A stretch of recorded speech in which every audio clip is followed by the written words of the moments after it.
ಧರ್ಮಸ್ಥಳದಲ್ಲಿ 500ಕ್ಕೂ ಹೆಚ್ಚು ಶವಗಳನ್ನು ಹೂತಿಟ್ಟಿದ್ದೆ ಅಂಥೇಳಿ ಒಬ್ಬ ದೂರುದಾರ ಕೊಟ್ಟಂತಹ ದೂರಿನ ಆಧಾರದಲ್ಲಿ SIT ಅವರು ಪಾಪ ಕಳೆದ ಹಲವು ದಿನಗಳಿಂದ ಪ್ರತಿದಿನ 20 ಜನ ಕಾರ್ಮಿಕರನ್ನು ಕರ್ಕೊಂಡೋಗಿ ಭೂಮಿಯನ್ನು ಅಗಿತಾ ಇದ್ದಾರೆ. ಆತ ಎಲ್ಲಿ ತೋರಿಸಿದ್ದಾರೆ ಅಲ್ಲೇ ಅದೇ ಜಾಗದಲ್ಲಿ. ಆದರೆ SIT ಅವರಿಗೆ ಸಿಕ್ಕಿದ್ದೇನಿಲ್ಲ.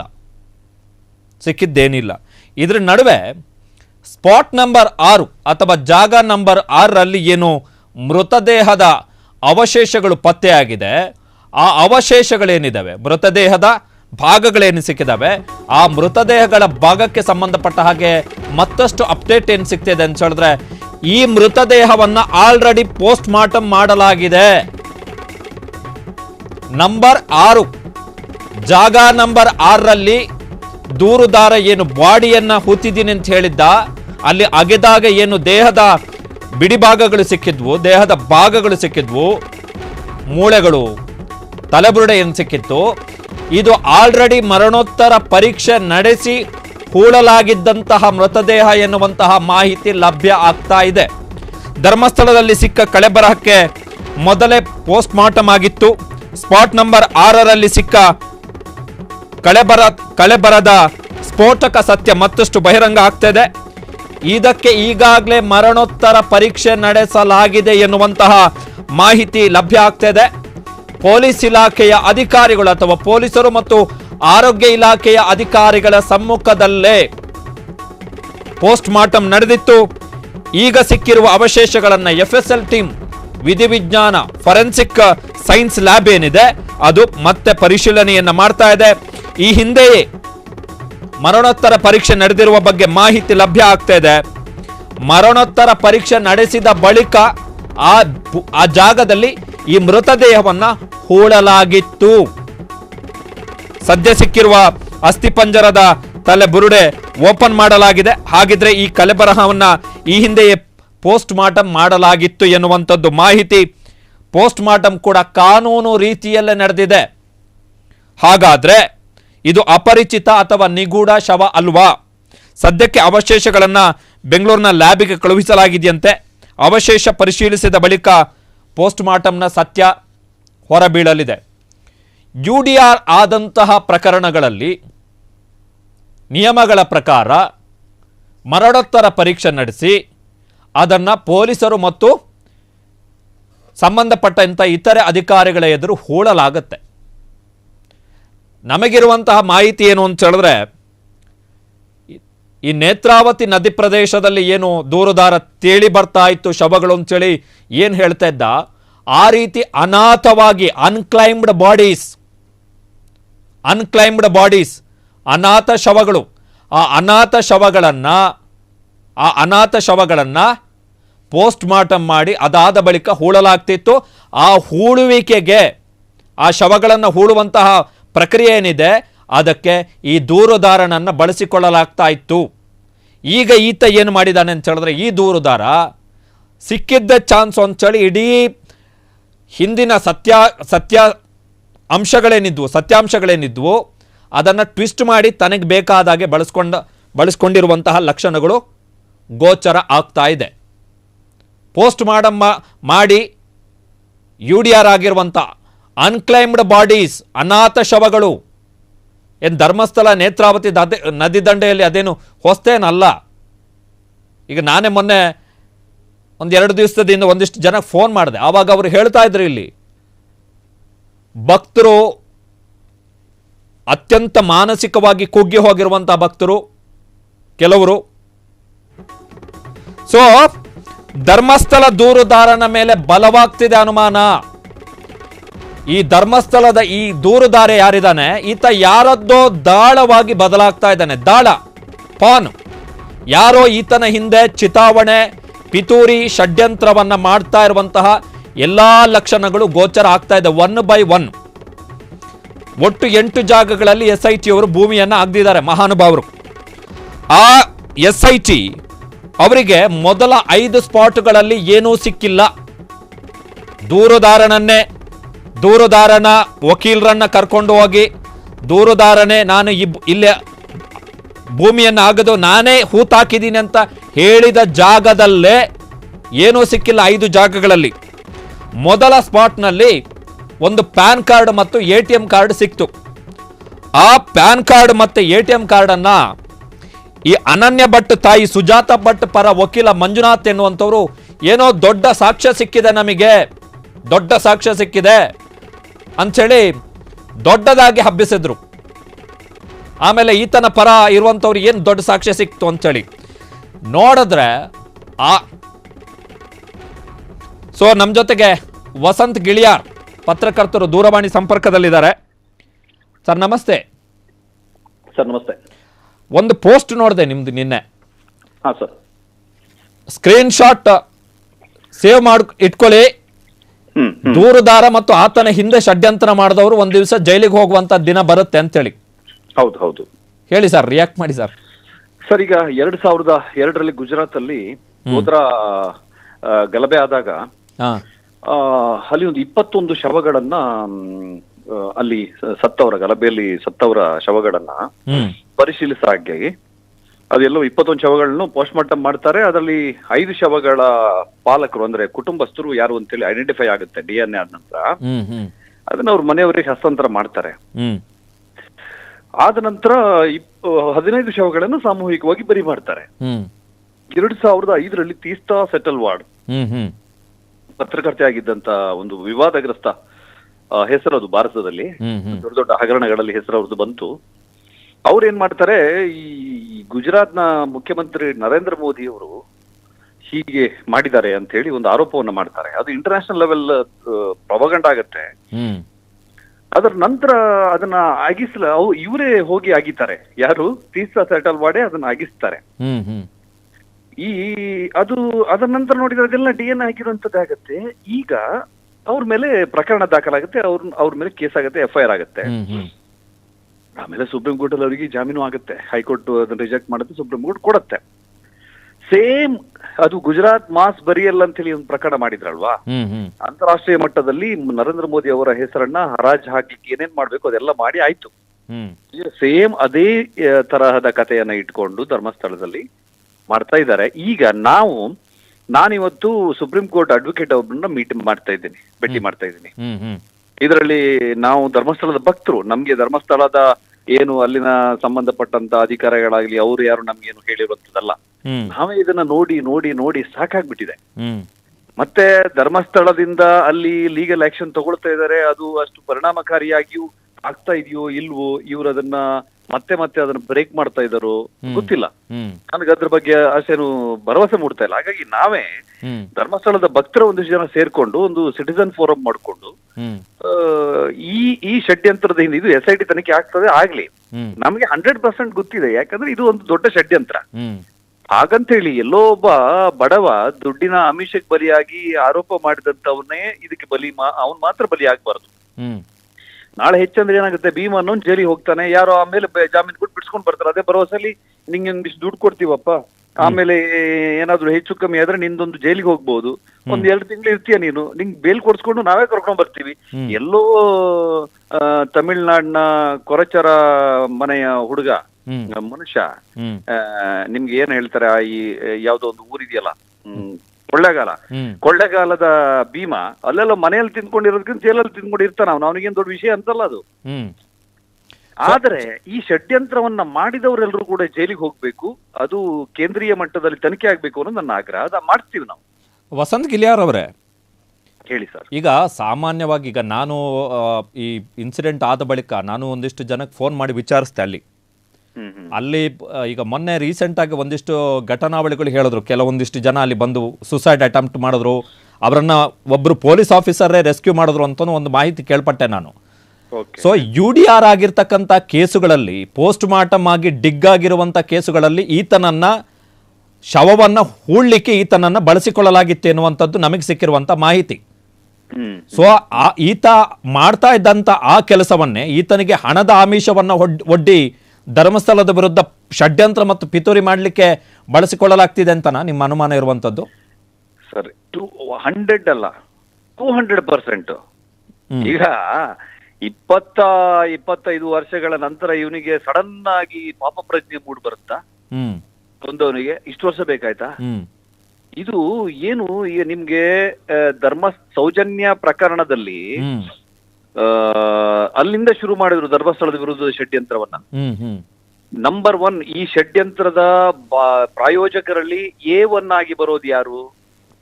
ಸೋಮನಾಥ್ ನಾಯಕ್, ಗುರುವಾಯನಕೆರೆ. ಹ್ಮ್ ಹ್ಮ್ A2 ಆಗಿ ಬರೋದು ನಮ್ಗೆ ಗಿರೀಶ್ ಮಟ್ಟಣ್ಣನವರು. A3 ಆಗಿ ಮಹೇಶ್ ಶೆಟ್ಟಿ ತಿಮರೋಡಿ. ಹ್ಮ್ ಮಹೇಶ್ ಶೆಟ್ಟಿ ತಿಮರೋಡಿಯ ಏನು ಈ ಸೌಜನ್ಯ ಹೋರಾಟಕ್ಕೆ ಬರಲಿಕ್ಕೆ ಹ್ಮ್ ಸುಳ್ಳು ಸುಳ್ಳು ಮಾಹಿತಿಯನ್ನ ನೀಡಿ ಮಹೇಶ್ ಶೆಟ್ಟಿ ತಿಮರೋಡಿಯ ದಾರಿ ತಪ್ಪಿಸಿದ್ದೇ ಸೋಮನಾಥ್ ನಾಯಕ್, ಗುರುವಾಯನಕೆರೆ. ಹ್ಮ್ ಹ್ಮ್ ಸೋಮನಾಥ್ ನಾಯಕ್, ಗುರುವಾಯನಕೆರೆ ಸ್ವತಃ ಒಬ್ಬ ಭ್ರಷ್ಟ, ಒಬ್ಬ ವಂಚಕ, ಒಬ್ಬ ಫ್ರಾಡ್. ಅದನ್ನ ನಾನು ಸಾಬೀತ್ ಮಾಡಿ ತೋರಿಸ್ತೀನಿ ಫ್ಯೂಚರ್ ಅಲ್ಲಿ. ಹ್ಮ್ ಈ ಗಿರೀಶ್ ಮಟ್ಟಣ್ಣನವರು ಇವನೊಬ್ಬ ವಿಧ್ವಂಸಕ ಮನುಷ್ಯ. ಹ್ಮ್ ಇವನು ಹುಟ್ಟಾಗಿರೋದೇ ಈಗ ಭಸ್ಮಾಸುರ ಹೆಂಗ್ ಹುಡ್ದ ನೋಡಿ, ಹ್ಮ್ ಹ್ಮ್ ಇವನು ಹಂಗೆ. ಇವನು ಬಾಂಬ್ ಹುಸಿ ಬಾಂಬ್ ಮೂಲಕ ಹುಟ್ಕೊಂಡವನು ಇವನು. ಹ್ಮ್ ಹ್ಮ್ ಹ್ಮ್ ಇವನೊಬ್ಬ ಇವನು ಹುಟ್ಟ ಕ್ರಿಮಿನಲ್. ಯಾಕಂದ್ರೆ ಬಾಂಬನ್ನ ಶಾಸಕರ ಭವನದಲ್ಲಿ ಇಟ್ಟವನು ಇವನು. ಹ್ಮ್ ಇಟ್ಟು ಅದೆಲ್ಲ ಬ್ಲಾಸ್ಟ್ ಆಗಿದ್ದಿದ್ರೆ ಹ್ಮ್ ಅಲ್ಲಿ ಪಾಪ ಯಾರೋ ಬಡವರು ಸಾಯ್ತಾ ಇದ್ರು. ಆ ದಿವಸ ಕಸ ಹೊಡಿಲಿಕ್ಕೆ ಬಂದವರು, ನಮ್ ಕೆಲಸ ಮಾಡ್ಕೊಡಿ ದನಿಗಳೇ ಅಂತೇಳಿ ಶಾಸಕರ ಹತ್ರ ಬಂದವರು ಸಾಯ್ತಾ ಇದ್ರು. ಹ್ಮ್ ಇವರೆಲ್ಲ ಸೇರ್ಕೊಂಡು ಈ ಭೀಮನಿಗೆ ಟ್ರೈನಿಂಗ್ ಕೊಟ್ಟು ಹ್ಮ್ ಹ್ಮ್ ಈ ಷಡ್ಯಂತ್ರವನ್ನ ಮಾಡಿರುವಂತದ್ದು ಸರ್ ಇವರು. So this is the pure criminal conspiracy sir. 100%. ಇಲ್ಲಿ ಏನ್ ಗೊತ್ತಾ, ಈಗ ಭೀಮಾ ಅಂತ ಹೇಳುವಂತ ವ್ಯಕ್ತಿಯೇ ಇದೊಂದು ದೊಡ್ಡ ಒಂದು ಹೈ ಡ್ರಾಮಾ. ಮಾಸ್ಕ್ ಹಾಕೊಂಡ್ ಬರ್ಬೇಕಂತ ಏನಿಲ್ಲ, ಇಲ್ಲಿ ಯಾವ ಕೋರ್ಟು ಡೈರೆಕ್ಷನ್ ಮಾಡಿಲ್ಲ, ಏನಿಲ್ಲ. ಅವನು ಸುಮ್ಮನೆ ಅದೆಲ್ಲ ಒಂಥರ ಡ್ರಾಮಾ ಮಾಡ್ತಿದ್ದಾರ ಅವನು. ಈಗ ಯಾರು ನನಗೆ ಶವವನ್ನ ಕೊಟ್ರು ಅಂತ ಹೇಳಿ ಆ ಶವ ಕೊಟ್ಟವ್ರಿಗೆ ಇವನ್ ಪರಿಚಯ ಇರತ್ತಲ್ವಾ, ಇವನ್ ಮತ್ ಮುಸ್ಕಾಕೊಂಡ್ ಬಂದ್ ಏನ್ ಯೂಸ್ ಇದೆ? ನಾಟಕ ಮಾಡ್ತಿದಾರ ಅಂತ ಒಂದು ಅಟೆನ್ಷನ್ ಕ್ರಿಯೇಟ್ ಮಾಡೋದು, ಒಂದು ಅಂತಾರಾಷ್ಟ್ರೀಯ ಮಟ್ಟದಲ್ಲಿ ಒಂದು ಸೀನ್ ಕ್ರಿಯೇಟ್ ಮಾಡೋದು, ವಿಷಲ್ ಬ್ಲೋವರ್ ಹಾಗೆ ಹೀಗೆ ಅಂತ ಹೇಳ್ಕೊಂಡು. ಇದು ದೊಡ್ಡ ಡ್ರಾಮಾ. ಇದು ಬಯಲಾಗುವಾಗ ಟೈಮ್ ಆಗತ್ತೆ, ಅವರಿಗೆ ಶಿಕ್ಷೆ ಆಗುವಾಗ ಟೈಮ್ ಆಗತ್ತೆ. ಆದ್ರೆ ಈಗ ಧರ್ಮಸ್ಥಳಕ್ಕಾದ ಡ್ಯಾಮೇಜ್ ಇದೆಯಲ್ಲ, ಇದನ್ನ ತಂದು ಕೊಡೋರು ಮತ್ತೆ ಇದನ್ನ ಪುನಃ ಇದು ಮಾಡೋರು ಯಾರು? ನನ್ನ ಪ್ರಶ್ನೆ ಇದು ದೊಡ್ಡ ಮಟ್ಟದಲ್ಲಿ ನಮ್ಮ ಹಿಂದೂ ಧರ್ಮದ ಧಾರ್ಮಿಕ ಭಾವನೆಗೆ ಧಕ್ಕೆ ಮಾಡಿರುವಂತ ಒಂದು ಸಂಗತಿ. ಇವರಿಗೆ ಬಹಳ ದೊಡ್ಡ ಶಿಕ್ಷೆ ಆಗ್ಬೇಕು ಇವರಿಗೆ ಮುಂದೆ. ಅಂದ್ರೆ ಈಗ ಸೌಜನ್ಯ ಪ್ರಕರಣದಲ್ಲಿ, ಈಗ ಸೌಜನ್ಯ ಪ್ರಕರಣದ ದಾಖಲೆಗಳನ್ನು ತೆಗೆದು ನೋಡಿದ್ರು ಕೂಡ, ನಾನು ಈಗ CBI ಕೋರ್ಟ್ನ ಅಬ್ಸರ್ವೇಷನ್ ಕರೆಕ್ಟ್, ಬಟ್ ಮೊನ್ನೆ ಮಹೇಶ್ ಶೆಟ್ಟಿ ತಿಮರೋಡಿ ಅವರಿಗೆ ನಾನೇ ಫೋನ್ ಮಾಡಿದ್ದೆ ಸೌಜನ್ಯ ಪ್ರಕರಣದಲ್ಲಿ ಸುಪ್ರೀಂ ಕೋರ್ಟಿಗೆ ಹೋಗಲ್ವಾ ಅಂತೇಳಿ. ಬಟ್ ಮಹೇಶ್ ಶೆಟ್ಟಿ ತಿಮರೋಡಿ ಕರ್ನಾಟಕ ಹೈಕೋರ್ಟ್ನಿಂದ ಹಿಡಿದು ಸುಪ್ರೀಂ ಕೋರ್ಟ್ ಜಡ್ಜ್ಗಳವರೆಗೆ ಕೂಡ ಮಹೇಶ್ ಶೆಟ್ಟಿ ತಿಮರೋಡಿಗೆ ಯಾರ ಮೇಲೂ ಕೂಡ ನಂಬಿಕೆ ಇಲ್ಲ. ಸೊ ಸೌಜನ್ಯ ಪ್ರಕರಣದಲ್ಲಿ ಆದಂಥ ಹಿನ್ನಡೆಯನ್ನ ಇವರೀಗ ಈ ಗುಂಪೇನಿದೆ, ಗ್ಯಾಂಗ್ ಏನು ಸಿಂಡಿಕೇಟ್ ಅಂತ ಏನು ಕರಿಬೋದು, ಆ ಸಿಂಡಿಕೇಟ್ ಈಗ ಈತನನ್ನು ಬಳಸ್ಕೊಂಡು ಹೊಸ ಸೀನ್ ಕ್ರಿಯೇಟ್ ಮಾಡಕ್ ಪ್ರಯತ್ನ ಪಡ್ತಾ ಅಂತ ಸರ್. ಈಗ ಸೌಜನ್ಯ ಪ್ರಕರಣದ ನಂತರ ಇವರು 40% ಇಂಟ್ರೆಸ್ಟ್ ಅಂತ ಹೇಳಿದ್ರು. ಈ ದಾಖಲೆಗಳನ್ನ ನೋಡಿದ್ರೆ 1 ಲಕ್ಷ ಒಬ್ಬ ವ್ಯಕ್ತಿ ತಗೊಂಡ್ರೆ ಅವರು ರೆಡ್ಯೂಸಿಂಗ್ ಇಂಟ್ರೆಸ್ಟ್ ಅಲ್ಲಿ ಅದು 7,000ಕ್ಕೆ ಬಂದು ನಿಲ್ತದೆ ಅವನು ಕಟ್ಟೋ ಬಡ್ಡಿ ಮೊತ್ತ. ಇದು ಓಪನ್ ಟ್ರೂತ್. ಇದಕ್ಕೆ ಡೈರೆಕ್ಟ್ ಅದು ಚಾರ್ಟ್ ನಾನು ತರ್ಸ್ಕೊಂಡು ಸ್ಟಡಿ ಮಾಡಿ ನಾನು ಮಾತಾಡ್ತಾ ಇರೋದು. ನನ್ನ ನಾಳೆ ಕ್ವಶನ್ ಮಾಡಬಹುದು ನೀವು. ಯಾರು ಕೂಡ ಎಲ್ಲಿ ನಡುವು ದಾರಿ ನಿಲ್ಸ್ಕೊಂಡು ಏನೋ ಹೊಸೊಂದು ಗಿಳಿಯರ್ ಅವತ್ತು ಹಿಂಗ್ ಹೇಳಿದೆ, ಇವತ್ತು ಹಿಂಗಿದೆ ಇವ್ರದ್ದು ಕಾನೂನು ಅಂತ ಹೇಳ್ಬಹುದು. ಇವನು 40% ಇಂಟ್ರೆಸ್ಟ್ ಅಂತ ಹೇಳಿ ಇದೇ ಗಿರೀಶ್ ರಾವ್ ಮಟ್ಟಣ್ಣನವರನ್ನುವಂತ ಮನುಷ್ಯ ಸುಳ್ಳು ಆರೋಪವನ್ನ ಮಾಡ್ತಾನೆ. ಅದರ ನಂತರ ಸಾರ್ವಜನಿಕವಾಗಿ ಇವರು ಬಡ್ಡಿ ಕಟ್ಟಬೇಡಿ, ಸಾಲ ಕಟ್ಟಬೇಡಿ ಅಂತ. ನಿಮ್ಗೊಂದು ವಿಷಯ ಗೊತ್ತಾ, ನಮ್ ಕರ್ನಾಟಕ ಜನರು ಈ ಸಾಲ ಮನ್ನಾ ಬಂದ ನಂತರ ಈ ಸರ್ಕಾರ ಸಾಲ ಮನ್ನಾ ಮಾಡತ್ತಂತಲೇ ಜಾಸ್ತಿ ಸಾಲ ತಗೊಳ್ಳೋದು. ಸರ್ಕಾರ ಸಾಲ ಮನ್ನಾ ಮಾಡಿದಾಗ ಸೂಸೈಡ್ ಮಾಡ್ಕೊಳ್ಳೋದು. ಈ ಸೂಸೈಡ್ ಮಾಡ್ಕೊಂಡು ರೈತರನ್ನ ತೋರಿಸ್ಕೊಂಡು ನೋಡಿ, ರೈತ ಸಾಲದಿಂದ ಆತ್ಮಹತ್ಯೆ ಮಾಡ್ಕೊಂಡ, ಸಾಲ ಮನ್ನಾ ಮಾಡಿ ಅಂತ ಇನ್ನೊಂದಿಷ್ಟು ರೈತ ಸಂಘಟನೆಗಳು ಹೋರಾಟ ಮಾಡೋದು. ಈ ಸಾಲ ನೀವೇ 50,000 ರೂಪಾಯಿ ಯಾರಿಗಾದ್ರೂ ಕೊಡ್ರಿ, ಕೊಟ್ಟು 2 ಸಾರಿ ಕೇಳಿದ್ರೆ ನೀವು ಕೆಟ್ಟವರು. ಇವತ್ತು ಧರ್ಮಸ್ಥಳದ ವಿರುದ್ಧ ಬರಿತಾ ಇರೋರು, ಮಾತಾಡ್ತಿರೋರು ಎಲ್ಲ ಗ್ರಾಮಾಭಿವೃದ್ಧಿ ಯೋಜನೆಯಿಂದ ಸಾಲ ತಗೊಂಡು ಗ್ಯಾರೇಜ್ ಹಾಕೊಂಡು ಆಟೋ ಇಟ್ಕೊಂಡು ಏನೋ ಬೈಕ್ ತಗೊಂಡು ಓಡಾಡ್ತಿರೋರೆ. ಈ ಸಾಲ ಯೋಜನೆ ಬಹಳ ಕಡು ಬಡವರಿಗೆ, ಬ್ಯಾಂಕಿಂಗ್ ವ್ಯವಸ್ಥೆಯಲ್ಲಿ ಹೆಲ್ಪ್ ಆಗದೆ ಇರುವವರಿಗೆ, ಯಾವುದೇ ಏನು ಶ್ಯೂರಿಟಿ ಕೊಡ್ಲಿಕ್ಕೆ ಆಗದೆ ಇರುವವರಿಗೆ, ಬಡವರಿಗೆ ಏನೋ ಅವರೊಂದು ಸ್ವಾಭಿಮಾನದ ಬದುಕಿಗೆ, ಸ್ವಾವಲಂಬಿಯ ಬದುಕಿಗೆ ಆಧಾರವಾಗಿರ್ಲಿ ಅಂತೇಳಿ ಪೂಜ್ಯ ಕಾವಂತರು ಯೋಚನೆ ಮಾಡಿ ಕೊಟ್ರೆ ಇವತ್ತು ಅದೇ ಇವರಿಗೆ ತಿರುಗು ಬಾಣ ಆಗಿದೆ. ಮನುಷ್ಯನಿಗೆ ಉಪಕಾರ ಸ್ಮೃತಿ ಇಲ್ಲ. ಮನುಷ್ಯನಿಗೆ ಉಪಕಾರ ಮಾಡೋದು, ಹೆಣಕ್ಕೆ ಶೃಂಗಾರ ಮಾಡೋದು ಎರಡು ಒಂದೇ. ಆಮೇಲೆ ವಸಂತ್ ಗಿಲಿಯಾವ್ರವ್ರೆ, ನಾನು ಒಂದು ಅಬ್ಸರ್ವ್ ಮಾಡಿದ್ದು, ಇವರ ಹೋರಾಟದ ಒಂದು ಪ್ರಮುಖ ಭಾಗ ನಾನು ಅಬ್ಸರ್ವ್ ಮಾಡಿದ್ದು ಅಂತ ಹೇಳಿದ್ರೆ, ಯಾವ ಲಾಜಿಕಲ್ ಪಾಯಿಂಟ್ಗಳು ಇವ್ರು ಯಾರ ಹತ್ರನೇ ಇಲ್ಲ, ಇನ್ಕ್ಲೂಡ್ ಗಿರೀಶ್ ಮಟ್ಟೆ. ಈಗ ಫಾರ್ ಎಕ್ಸಾಂಪಲ್ ಗಿರೀಶ್ ಮಟ್ಟಣ್ಣನವರು ಹಂಗೆ ನೋಡೋಕೆ ಹೋದ್ರೆ ಪೊಲೀಸ್ ಅಧಿಕಾರಿ ಆಗಿದ್ದಂಥವ್ರು ಈ ಶುಡ್ ಟಾಕ್ ಸಮ್ಮ ಒಂದು ಸ್ವಲ್ಪ ಅಥಾರಿಟಿವ್ ವೇನಲ್ಲಿ ಮಾತಾಡಬೇಕು. ಆ ಮಹೇಶ್ ಶೆಟ್ಟಿ ತಿಮರೋಡಿ, ಗಿರೀಶ್ ಮಟ್ಟಣ್ಣನವರ್ ಇವರೆಲ್ಲರೂ ಕೂಡ ತೀರಾ ಕೆಳಮಟ್ಟದ ಭಾಷೆಗಳು ಮತ್ತು ತೀರಾ ವೈಯಕ್ತಿಕ ನಿಂದನೆಗಳನ್ನು ಮಾಡಿಕೊಂಡೇ ಪ್ರಚಾರ ಮಾಡ್ತಿದ್ದಾರೆ ಅಂತೇಳಿ ನನಗಂತೂ ಅನಿಸಿದೆಪ್ಪ. ನೋಡಿ ಸರ್, ಈಗ ಸೀನಿಯರ್ ಪೊಲೀಸ್ ಅಧಿಕಾರಿಯಾಗಿಯೋ ಡಿಪಾರ್ಟ್ಮೆಂಟ್ ಅಧಿಕಾರಿಯಾಗಿಯೋ ವಿಕೃತರಾಗಿರುವಂತ ಎಷ್ಟೋ ಪ್ರಕರಣಗಳನ್ನ ನಾನು ಕೊಡಬಲ್ಲ ನಿಮ್ಗೆ. ನಾನು ಸ್ಟಡಿ ಮಾಡಿದ್ದೀನಿ. ಈ ಇವನು ಗಿರೀಶ್ ಮಟ್ಟಣ್ಣನ ಅವನೊಬ್ಬ ಸೈಕೋ, ಅವನೊಬ್ಬ ಮಾನಸಿಕ ಅಸ್ವಾಸ್ಥ್ಯ. ನೀವು ಒಬ್ಬ ಯಾರೋ ಸೈಕ್ಯಾಟ್ರಿಸ್ಟ್ ಹತ್ರ ಅವನ ಎಲ್ಲಾ ವಿಡಿಯೋ ತುಣುಕುಗಳನ್ನ ನೀವು ಒಂದು ಅನಾಲಿಸಿಸ್ ಮಾಡಿಸಿ, ಅವನ್ ಮುಖ ಲಕ್ಷಣ ನೋಡಿದ್ರೆ ಇವನೊಬ್ಬ ಒಂದೇ ಹೆವಿ ಡ್ರಿಂಕರ್ ಅವನು ಅಥವಾ ಸೈಕೋ ಅಂತ ಹೇಳ್ತಾರೆ. ಅವ್ನು ನೋಡಿ ಗೊತ್ತಾಗತ್ತೆ ನಿಮ್ಗೆ. ಸುಳ್ಳನ್ನು ಕ್ರಿಯೇಟ್ ಮಾಡೋದು. ಬರೀ ವಾಣಿಜ್ಯ ಆಚಾರತಿ ಪ್ರಕರಣದಲ್ಲಿ 3 ಸುಳ್ಳನ್ನು ಹೇಳಿದ್ದಾನೆ. ಯಾವ್ದಾದ್ರು ಒಂದ್ ಸತ್ಯ ಆಗ್ಬೇಕು, 2 ಸುಳ್ಳು ಆಗ್ಬೇಕಲ್ವ? ಸುಳ್ಳು 2 ಯಾವ್ದು ಅಂತ ಕೇಳ್ಬೇಕು ಅವನ ಹತ್ರ. ಈಗ ಮೊನ್ನೆ ಹೇಳ್ತಾ ನಿಮ್ದೆ ಫ್ರೀಡಮ್ ಟಿವಿಗೆ ನಾನ್ ಬಂದಾಗ ಹೇಳ್ತಾನೆ, ಅಲ್ಲಿಂದ ಅಲ್ಲಿಗೆ 850 ಮೀಟರ್ ಇದೆ, ಸಿಸಿ ಕ್ಯಾಮರಾ ಇತ್ತು. ಸಿಸಿ ಕ್ಯಾಮರಾ 30 ಫೀಟ್ ಮುಂದಿರೋದನ್ನು ಸ್ಪಷ್ಟವಾಗಿ ಗ್ರಹಿಸಲ್ಲ, ಬಟ್ ಅಲ್ಲಿ ಇರ್ಲಿಲ್ಲ, ಅದು ಬೇರೆ ವಿಷಯ.